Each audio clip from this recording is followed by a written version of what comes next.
한국 남자랑 결혼하면 그 순간부터 너는 내 딸이 아니야 라는 말을 진짜로 제 엄마한테 들었습니다. 농담이 아니라 정말 그랬어요. 평생을 사랑해주던 엄마가 제 앞에서 그렇게 차갑게 말하는 걸 상상이나 해보셨나요? 안녕하세요. 저는 미국 시카고 북부에 살고 있는 에밀리라고 해요. 나이는 31, 마케팅 회사를 다니고 있고 지금은 한국에서 사랑을 시작한 지 벌써 3년이 넘었어요. 그런데 이 이야기를 처음부터 해야 할 것 같아요. 왜냐하면 제가 한국에 대해 알게 된 계기부터 지금까지의 여정이 너무 극적이고 너무 따뜻했거든요. 그리고 무엇보다 제가 사랑한 사람과의 이야기는 단순한 연애담이 아니라 저와 제 가족이 가진 오해와 편견을 깨뜨린 감동의 여정이었으니까요. 저희 가족은 미국에서도 꽤 보수적인 편이에요. 엄마는 남친매 교회에서 열심히 봉사하시고 아버지는 해군 출신으로 늘 엄격하셨죠. 저에겐 2살 어린 여동생이 있는데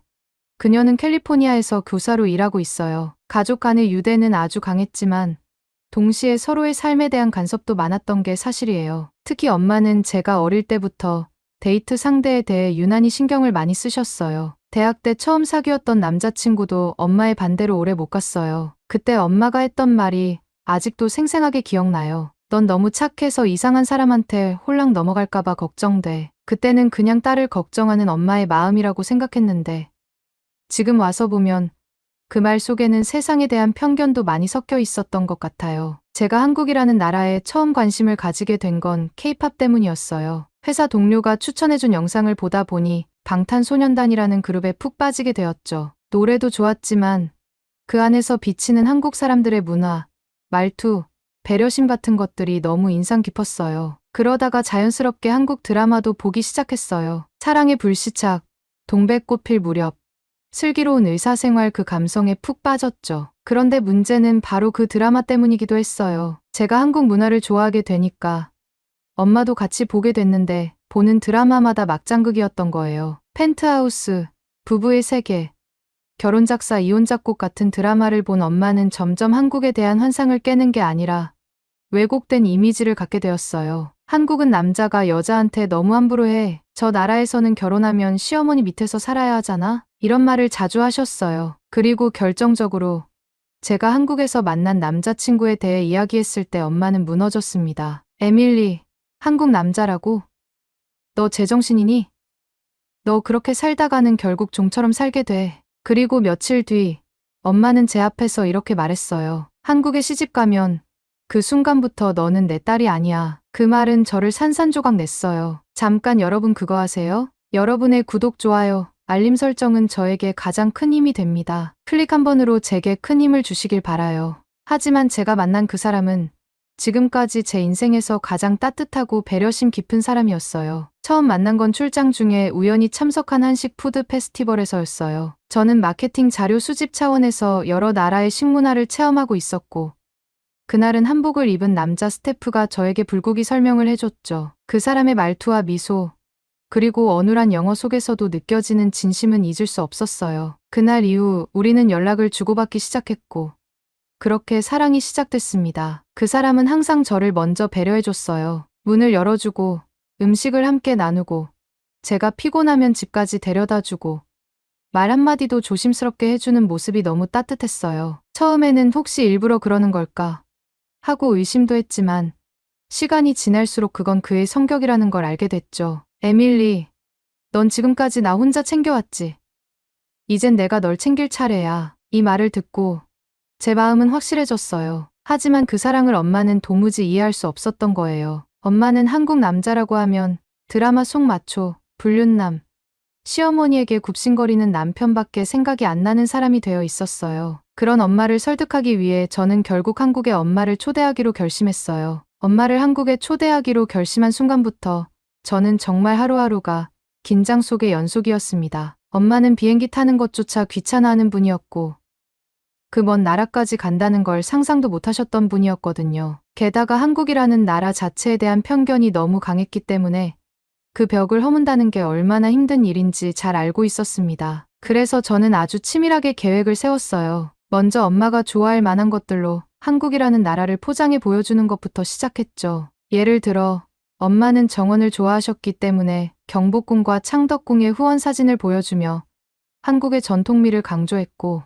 또 음식에 관심이 많으셔서 한식의 다양한 반찬 문화를 설명해드리며 식문화의 깊이를 자랑했어요. 결정적으로 엄마가 한국에 오시게 된 계기는 바로 건강검진이었습니다. 미국에서는 검진 예약 한번 하려면 몇 주씩 걸리는데 제가 한국에서 받았던 건강검진이 얼마나 빠르고 체계적인지 말해줬더니 조금 관심을 보이셨어요. 그래서 여행 겸 건강검진 한번 해보자며 슬쩍 설득했죠. 결국 엄마는 이번 한 번만 간다는 조건으로 한국행 비행기에 오르셨습니다. 엄마가 인천공항에 도착했을 때 저는 일부러 공항 리무진 버스를 이용하게 했어요. 공항 철도도 좋지만 창밖으로 보이는 도시 풍경과 편안한 좌석, 그리고 정돈된 안내 방송이 엄마에게 좋은 첫인상을 줄 수 있을 거라 생각했거든요. 예상은 적중했어요. 여기 공항 진짜 깔끔하네. 직원들도 친절하고. 엄마 입에서 처음으로 긍정적인 말이 나왔습니다. 거기서 먹은 첫 끼는 한남동의 어느 조용한 골목에 자리한 한식당에서였어요. 건물 외관은 마치 갤러리처럼 모던했는데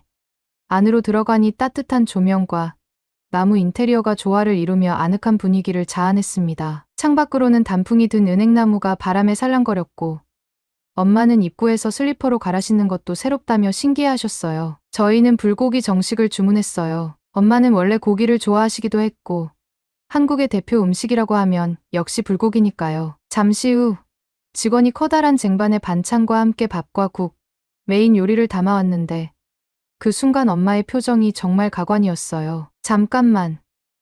이거 전부 우리가 시킨 거야? 테이블에는 보기에도 먹음직스러운 반찬들이 빼곡하게 놓여 있었어요. 나물무침, 김치, 계란찜, 오징어 젓갈, 감자조림, 애호박볶음, 무생채, 도토리묵, 콩나물무침, 그리고 다시마 튀각까지. 그 양도 양이었지만 색감과 플레이팅이 정말 예술이었어요. 엄마는 연신 사진을 찍으며 감탄을 쏟아냈습니다. 에밀리, 미국에서 이 정도 나오려면 얼마 줘야 하는지 알아? 게다가 이건 에피타이저도 아니고 그냥 기본이야? 엄마는 도저히 믿을 수 없다는 듯 반찬 하나하나를 유심히 살펴보다가 제가 말하기도 전에 물었어요. 이렇게 많이 나와도 다 공짜야? 저는 웃으며 고개를 끄덕였고 엄마는 말문이 막힌 듯 한참을 아무 말도 하지 못했어요. 그러다가 조심스럽게 도토리묵에 젓가락을 들이대더니 한 입 넣고는 눈이 동그래졌어요. 이건 뭔지 모르겠지만 식감이 너무 재밌네. 고소하고 부드럽고 진짜 맛있다. 그렇게 엄마는 한 입, 또 한 입 다양한 반찬을 맛보며 점점 말을 잃기 시작하셨어요. 특히 감자조림을 드시다가 저를 바라보며 말하셨어요. 이건 정말 어릴 때 우리 엄마가 해주던 맛이랑 비슷해. 어떻게 이런 맛이 여기서 나오지? 그 순간 저는 속으로 웃었어요. 엄마가 그렇게 멀리 있다고 생각했던 한국이 어쩌면 그녀의 과거와도 연결돼 있을지 모른다는 생각이 들었거든요. 불고기가 나오고 나서는 따끈한 고기를 상추에 싸서 쌈장을 넣고 한 입에 넣는 방법을 가르쳐 드렸어요. 엄마는 그 쌈 문화를 너무 신기해하며 말했어요. 음식을 이렇게 직접 조합해서 먹는 게 재미도 있고 건강에도 좋을 것 같아. 미국은 그냥 한 접시에 고기, 감자, 야채 다 나눠져 있는데 여긴 내가 골라서 조화롭게 먹을 수 있으니까 더 풍성하게 느껴진다. 그리고 결정적으로 엄마를 감동시킨 건 식사 중간중간 물을 따라주고 다 먹은 반찬을 리필해주는 직원의 태도였어요. 엄마는 미국 식당에서는 이렇게까지 안 해줘. 거기선 무슨 요청만 해도 눈치 보여서 불편한데 여긴 오히려 먼저 챙겨주네. 하시며 고개를 절레절레 흔드셨어요. 식사를 마친 뒤 계산을 하려고 카운터로 가는 길. 엄마는 한참을 생각하시더니 조용히 말했어요. 이 나라 사람들 참 섬세하고 따뜻하다. 이런 식사 하나에도 마음이 담겨 있는 것 같아. 그날 불고기 정식 한 끼는 단순한 식사가 아니었어요. 엄마에게 한국이라는 나라가 단순히 드라마 속의 무서운 사회가 아니라 실제로는 따뜻하고 사람 중심적인 문화라는 걸 보여주는 강력한 경험이었죠. 그리고 저는 그 작은 식탁 위에서 엄마의 오해 한 켠이 서서히 무너지고 있다는 걸 느낄 수 있었습니다. 이튿날은 병원에 예약해둔 건강검진을 받으러 갔습니다. 종합검진이었는데 영어 안내가 가능한 코디네이터가 함께 동행해주고 절차도 빠르고 정확해서 엄마는 꽤 만족하셨어요. 특히 대기실에 앉아 계시면서 여기 병원 맞아? 무슨 호텔 같다는 말을 몇 번이나 하셨을 정도로 감탄하셨어요. 제가 기다리는 동안 엄마는 병원에서 제공한 두유와 간식을 드시며 웃으셨고 저는 그 미소를 보며 속으로 드디어 마음이 열리고 있구나 싶었습니다. 그리고 그날 저녁 제 남자친구와의 첫 대면이 있었습니다. 사실 저는 많이 걱정했어요. 엄마는 워낙 엄격한 성격이고 남자친구는 수줍음이 많은 성격이라 둘이 잘 맞을 수 있을지 긴장했거든요. 하지만 남자친구는 정장을 입고 작은 꽃다발을 들고 나왔고 엄마에게 정중하게 인사하며 영어로 자신을 소개했어요. 만나 뵙게 되어 정말 영광입니다. 에밀리를 행복하게 만들겠습니다. 그 말에 엄마는 말은 안 했지만 살짝 고개를 끄덕이셨어요. 셋이서 함께 저녁을 먹으며 남자친구는 엄마에게 한국 문화에 대한 설명을 조심스럽게 해드렸어요. 예를 들어 명절에 부모님을 찾아뵙는 문화도 사랑과 존중의 표현이며 여성이 억압받는 것이 아니라 서로를 배려하며 살아가는 문화라고 말했어요. 엄마는 처음엔 말수가 적었지만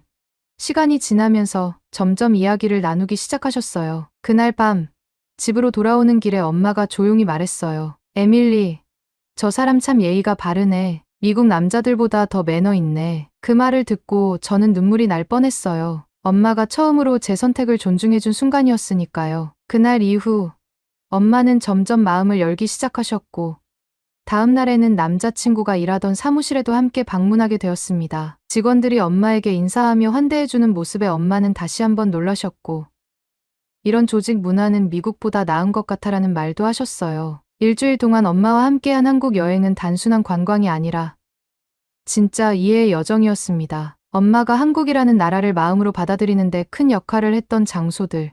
그 중에서도 네 곳이 유난히 기억에 남아요. 첫 번째는 남산타워였습니다. 저녁 즈음에 도착했는데 타워로 올라가는 케이블카를 타고 천천히 올라가면서 서울의 야경이 점점 펼쳐질 때 엄마는 숨을 멈춘 듯 조용히 그 풍경을 바라보셨어요. 서울이라는 도시가 이렇게 거대하고 세련된 곳이라는 걸 직접 눈으로 보기 전까지는 상상도 못하셨던 거죠. 전망대에 올라가 도심의 불빛을 내려다보며 엄마는 말없이 제 손을 잡으셨어요. 여기 참 멋지다. 그 한마디에 모든 감정이 담겨 있었어요. 그리고 사랑의 자물쇠를 보며 엄마는 웃으며 말했죠. 우리도 하나 걸어보자. 너랑 나.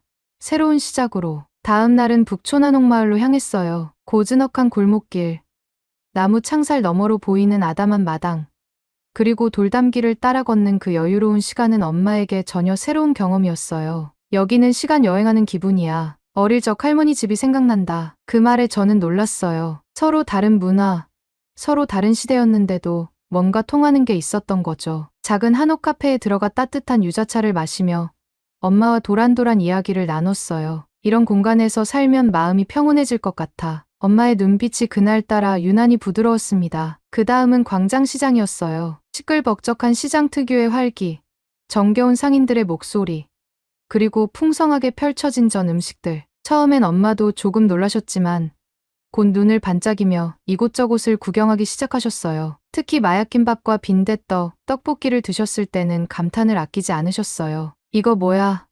어떻게 이렇게 맛있지?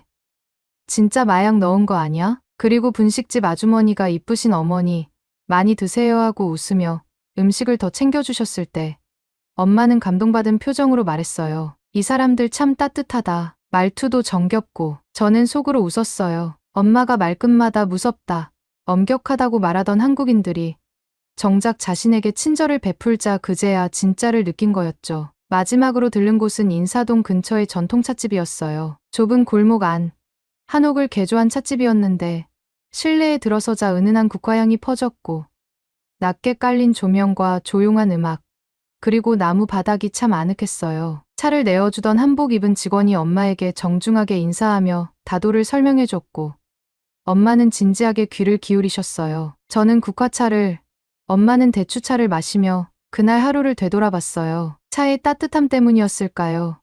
아니면 마음의 온도 때문이었을까요? 그 순간 엄마는 조용히 제게 말했어요. 에밀리, 내가 왜 이 나라를 좋아하는지 알 것 같아. 그 한마디에 저는 울컥했어요. 몇 달 전만 해도 한국은 남존여비 국가야라고 외치던 엄마가 지금 제 옆에서 한국을 느끼고 받아들이고 있었던 거니까요. 그 네 곳은 엄마의 오해를 조금씩 허무는데 결정적인 장소들이었어요. 그리고 무엇보다 엄마가 한국 사람들의 정이라는 걸 느끼게 해준 공간들이기도 했습니다. 이제 정말 엄마와 제 사이에 있던 높은 벽이 조금씩 무너지고 있었어요. 엄마는 시간이 갈수록 한국에 더 많은 관심을 보였고 마지막 날엔 이런 말씀까지 하셨어요. 에밀리, 내가 여기서 행복하다면 나도 응원해줄게. 그 말을 들었을 때 저는 그동안의 갈등과 눈물이 전부 보상받는 기분이었어요. 하지만 그게 끝은 아니었어요. 한국에 오고 나서 점점 마음을 열어가던 엄마는 확실히 예전과는 다른 사람이 되어가고 있었습니다. 처음 공항에서 입국할 때만 해도 불편한 표정으로 주변을 경계하던 엄마였는데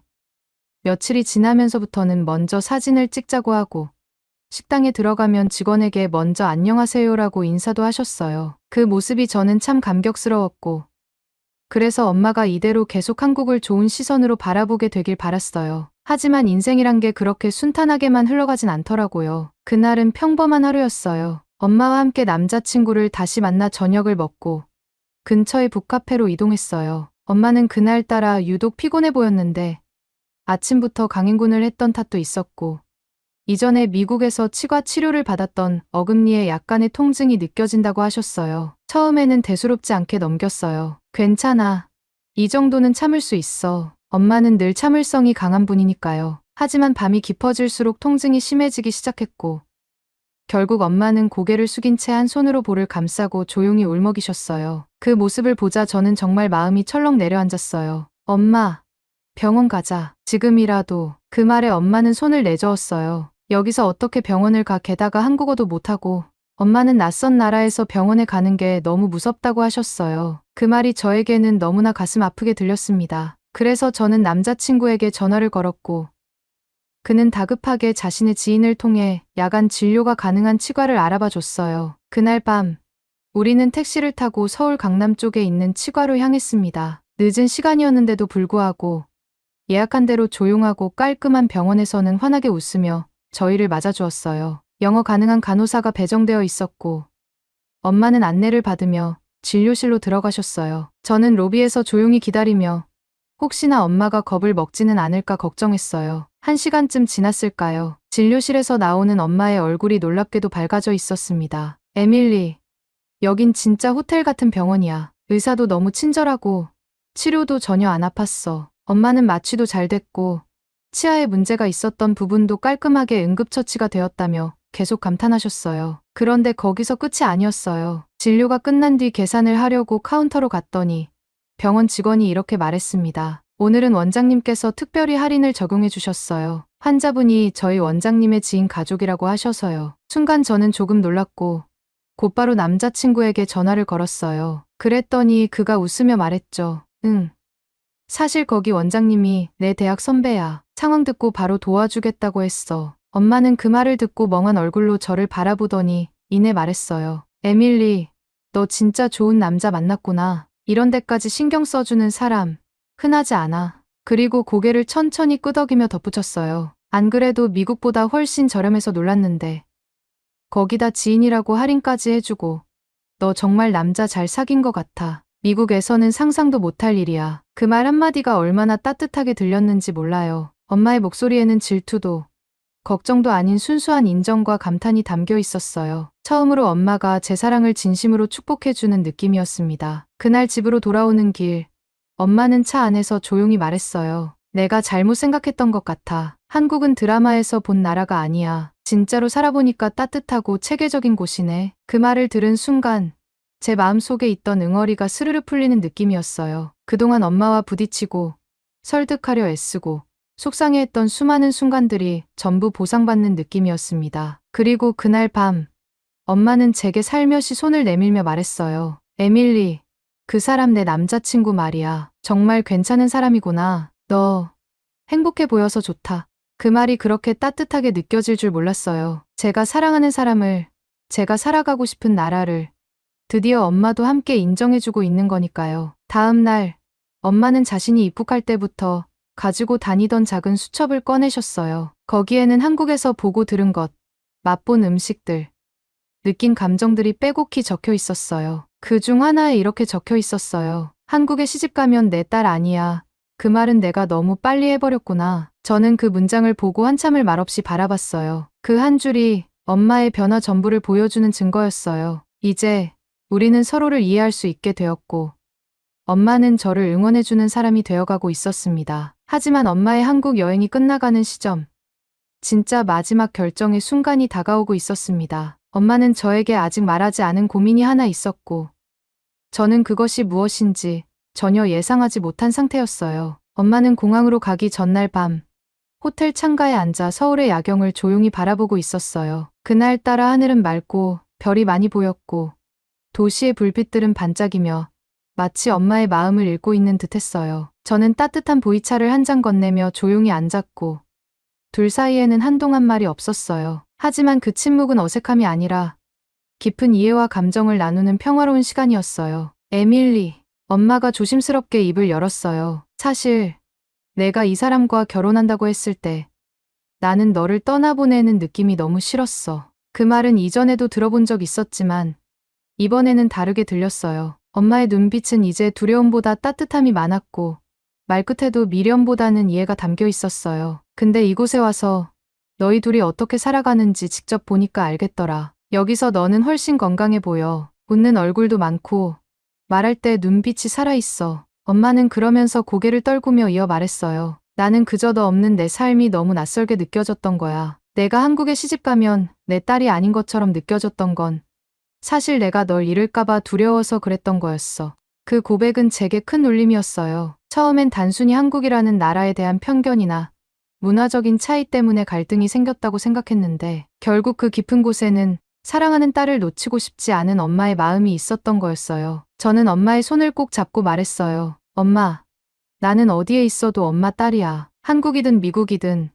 난 엄마한테서 멀어진 적 없어. 그 말을 들은 엄마는 조용히 눈을 감고 제 손을 더 세게 잡아주셨어요. 그날 밤 엄마는 잠들기 전 저에게 한 가지를 물어보셨어요. 에밀리, 혹시 내가 결혼식 할 때 나도 한복 입고 참석해도 될까? 그 질문은 말로 표현할 수 없는 감동이었어요. 엄마가 이제는 한국 문화를 단순히 받아들이는 걸 넘어 함께하겠다는 의지를 보여주는 말이었으니까요. 저는 당연하다는 듯 고개를 끄덕였어요. 엄마, 그건 당연하지. 오히려 내가 고마워. 엄마는 미소를 지으시며 핸드폰으로 한복 스타일을 검색하시기 시작했어요. 그 모습이 어찌나 진지하고 귀여운지 저는 옆에서 쉴 새 없이 웃었어요. 그리고 드디어 공항에 가는 날 엄마는 짐을 다 챙긴 후 마지막으로 호텔방을 한 바퀴 둘러보셨어요. 책상 위에 놓인 수첩을 챙기며 말씀하셨어요. 이건 한국에서의 내 첫 번째 여정을 담은 기록이야. 나중에 다시 오게 되면 두 번째 이야기도 써야겠지. 공항으로 향하는 차 안에서 엄마는 창밖으로 스치는 서울의 거리와 사람들을 바라보며 몇 번이나 고개를 돌려 뒤를 돌아보셨어요. 여기 다시 오고 싶어질 줄은 몰랐어. 이렇게 정이 많은 도시일 줄도 몰랐고 엄마의 말에는 아쉬움과 설렘이 동시에 섞여 있었어요. 떠나는 건 아쉽지만 다시 오고 싶다는 마음은 이미 이곳을 받아들였다는 증거였어요. 출국장 앞에서 마지막 포옹을 나누면서 엄마는 제 귀에 속삭였어요. 에밀리, 잘 살아. 그리고 항상 너 자신을 잃지 말고 살아가. 한국이라는 나라가 너를 이렇게 따뜻하게 품어줬다는 걸 알게 돼서 나 정말 다행이야. 엄마가 돌아간 뒤 저는 한동안 공항에 앉아 하늘을 올려다봤어요. 서울의 하늘은 여전히 넓었고 사람들의 발걸음은 여전히 분주했지만 제 마음은 이상하게도 조용하고 평화로웠어요. 이제는 누가 뭐래도 저는 한국에서 제 삶을 살아갈 준비가 되어 있었어요. 그리고 가장 중요한 건 이제 엄마도 그 길에 함께 해준다는 사실이었어요. 몇 주 후 엄마에게 소포 하나가 도착했어요. 안에는 손편지와 함께 엄마가 직접 만든 김치가 들어 있었어요. 에밀리, 한국에서 배운 레시피로 만들어봤어. 아직은 어설프지만 내가 좋아해줬으면 좋겠어. 편지에는 한글로 짧게 이렇게 적혀 있었어요. 사랑해, 딸. 이 모든 여정이 기적처럼 느껴졌어요. 그저 사랑하는 사람과 함께하고 싶었을 뿐인데 그 선택이 제 인생을 바꾸고 엄마의 인생까지 넓혀준 거였어요. 이제 저는 더 이상 한국에 시집가는 딸이 아니에요. 저는 한국에서 저만의 삶을 살아가고 있는 사람이고 엄마는 그 삶을 응원해주는 제 든든한 친구가 되어주셨어요. 그리고 저는 확신할 수 있어요. 진심은 언젠가 반드시 전해지고 사랑은 언어와 국경을 넘는다는 것을요. 이 긴 여정을 끝까지 들어주셔서 정말 감사합니다. 저처럼 누군가에게 인정받기 어려운 사랑을 하고 계신 분이 있다면 이 말을 꼭 전해드리고 싶어요. 당신의 진심은 언젠가는 반드시 닿을 거예요. 그리고 그 순간 세상은 훨씬 따뜻해질 거예요. 오늘의 이야기는 여기까지입니다. 오늘의 사연이 마음에 드셨다면 구독, 좋아요 부탁드리겠습니다. 소중한 시간 긴 이야기 끝까지 들어주셔서 진심으로 감사합니다. 앞으로도 더 좋은 사연으로 여러분을 찾아오겠습니다. 시청해 주셔서 감사합니다.